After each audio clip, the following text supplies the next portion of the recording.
আজ ব্রাইড সাজাতে গিয়ে ব্রাইডের মা বাবার বিয়ে দেখলাম। আজ আবার ব্রাইডের লোকেশন ছিল মানিকতলা, তাই প্রতিবারের মতো ক্যাব বুক করে ঠাকুরের আশীর্বাদ নিয়ে বেরিয়ে পড়লাম। গাড়িতে তো উঠে পড়লাম, কিন্তু গাড়ি একটু এগোনোর পরই ড্রাইভার দাদা গাড়ি থামিয়ে কাকে একটা ফোন করে।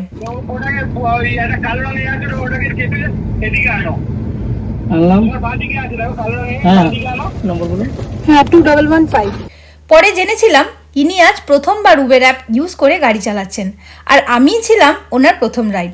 তাই ওটিপি নিয়ে কিভাবে রাইড শুরু করতে হয় সেটাই জেনে নিচ্ছিল। সকাল থেকেই মাইগ্রেনের সমস্যাটা খুব ভোগাচ্ছিল। গাড়ির ভেতরের আবদ্ধ পরিবেশটা যন্ত্রণাটাকে খোঁচা মেরে মেরে উস্কেই দিচ্ছিল বটে। আমি যদি কোথাও অফিসে চাকরি করতাম তাহলে নিঘাত একটা ছুটি নিয়েই নিতাম আজ, কিন্তু আমাদের প্রফেশনে কাজের দিনের ছুটি একদমই না।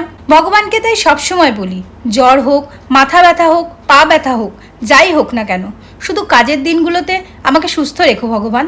শেষমেশ সময় মতো ঠিক 1:30টার সময় পৌঁছে গেলাম লোকেশনে। কিন্তু ব্রাইডের ট্রেন আজ লেটে চলছিল। ওর যে বন্ধু আমাকে রিসিভ করতে এলো, ওর কাছ থেকে শুনতে পেলাম এখনো নাকি অনেক রিচুয়ালস বাকি আছে, আর শেষ হতে বেশ সময় লাগবে। অজ্ঞতা আমরা দুজনে দুটো চেয়ার খুঁজে বসে পড়লাম।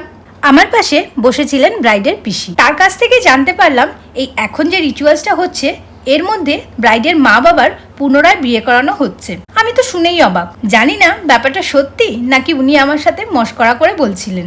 যাই হোক, অবশেষে বিকেল 4টের সময় রিচুয়ালসের সমাপ্তি ঘটলো, আর ওরা আমাকে জানালো ব্রাইড এখানে সাজবে না, আমাকে ওদের বাড়িতে যেতে হবে, যেটা হাঁটা পথ হলেও খানিকটা দূর। বোঝো এবার কি আর করা যায়। বাড়ি বাড়ি ব্যাগগুলো নিয়ে ওদের একজন আত্মীয়কে অনুসরণ করে পৌঁছে গেলাম ব্রাইডের বাড়িতে। ইনি হলেন আজকে আমার ব্রাইড নিকিতা সাউ। তাহলে চলো এবার জেনে নি ওর কাছ থেকে ও আজকে কিরকম সাজতে চাইছে। जैसा पिक शेयर की थी नॉन बंगाली का जो लुकअप होता है उसमें ही होगा। मेरा कहने का ये इंटेंशन है कि मेकअप बहुत ज़्यादा लाउड भी नहीं होगा और बहुत ज़्यादा डाउन भी नहीं होगा, मतलब ऐसा हो कि देख के लगे नहीं अच्छा है मेकअप अच्छा है, मतलब कोई देख के एक होता है ना पीठ पीछे बोलना कैसा मेकअप है, अच्छा नहीं लग रहा है, मैच नहीं कर रहा है, ऐसा नहीं हो। এরপর সাজাতে বসেই জানতে পারলাম ও বিয়ের আয়োজনের চাপে ফেসের ফেসিয়াল হেয়ার রিমুভ করতেই ভুলে গেছে, তাই প্রথমেই সেটাকে ঠিক করে নিলাম। ওর স্কিনটা ছিল কম্বিনেশন টাইপ, ওর মুখের কিছু জায়গা অয়েলি আর কিছু জায়গা ড্রাই, তাই সেই বুঝেই আমি ওর ফেসটাকে প্রিপারেশন করে নিচ্ছিলাম। বেস মেকআপ করার আগে এই ছোট ছোট বিষয়গুলো জেনে নেওয়া কিন্তু খুবই দরকার, কারণ এটাই হলো মেকআপের আসল ভিত। এরপর ওর আইব্রোটা ড্র করে নিলাম, এবং আই মেকআপ করার ব্যাপারে ও আমাকে বলেছিল বিয়েতে বসার আগে গেস্ট অ্যাটেন্ড করার জন্য ও ওয়াইন কালারের লেহেঙ্গা পরবে, কিন্তু বিয়েতে বসবে হলুদ রঙের শাড়ি পরে। তাই আই মেকআপটা যেন এমন হয় যাতে এই ওয়াইন কালারের লেহেঙ্গা ও হলুদ কালারের শাড়ি এই দুইয়ের সাথেই মানিয়ে যায়।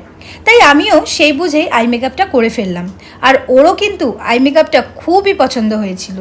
তারপর ওর ফেসের প্রবলেমগুলোকে কারেকশন করে ওর স্কিন টোন অনুযায়ী আমি বেস মেকআপটা কমপ্লিট করে ফেললাম।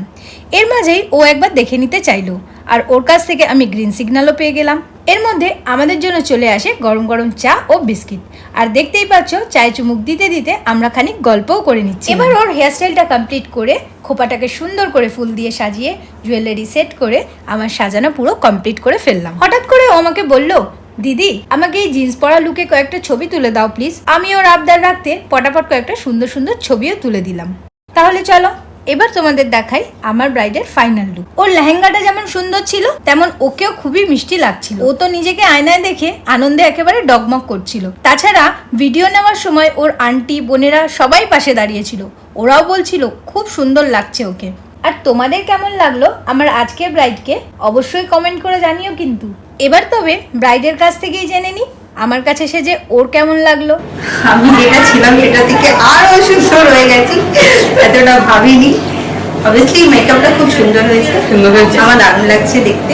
আচ্ছা, সবাই সেটা কমেন্ট করছে না ভালো হয়েছে মেকআপটা। আচ্ছা তোমার সবাই তো কমেন্ট করেছে। হ্যাঁ আমারও ভালো লাগছে, অবশ্যই আমি ফিল করতে পারছি যে আমি দেখতে খুব সুন্দর লাগছে। আচ্ছা, তোমরা যদি তোমাদের স্পেশাল দিনে আমার কাছে সাজতে চাও অথবা আমার কাছ থেকে ব্রাইডাল মেকআপ কোর্স করতে চাও, তাহলে এই ভিডিওর ডেসক্রিপশনে আমার নাম্বার দেওয়া আছে, সেখানেই যোগাযোগ করতে পারো। আজকের মতো ভিডিওটা এখানেই শেষ করলাম, দেখা হবে আবার নতুন কোনো ব্লগে। টাটা।